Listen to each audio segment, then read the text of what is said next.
სოციოლოგი ვალერიან გორგილაძე სახელმწიფო კანცელარიის საზოგადოებასთან ინტეგრირებული კომუნიკაციების დეპარტამენტს ხელმძღვანელებს. დეპარტამენტი ამ დროისთვის ჩამოყალიბების პროცესშია. მისი ფუნქცია კი საქართველოში და საზღვარგარეთ არსებულ სხვადასხვა კვლევით ინსტიტუტებთან, პოლიტიკურ ორგანიზაციებთან, სამეცნიერო წრეებთან და უნივერსიტეტებთან კომუნიკაცია, ინფორმაციის გაცვლა და რეკომენდაციების გაცემა იქნება.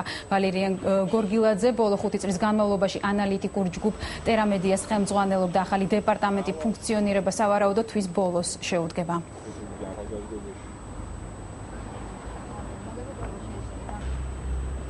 დროის არ იქნება არც პროპაგანდა და არც თვითპიარი, არც ვირტუალური ნარცისიზმი, ეს იქნება მკაფიო მარტივი შეტყობინებების გაგზავნა საზოგადოებისთვის. იმასთან დაკავშირებით თუ რას ვაპირებთ, როგორ ვაპირებთ, რა ხერხებით, რა ამოცანები დგას ქვეყნის წინაშე, რა მიზნები გაგვაჩნია.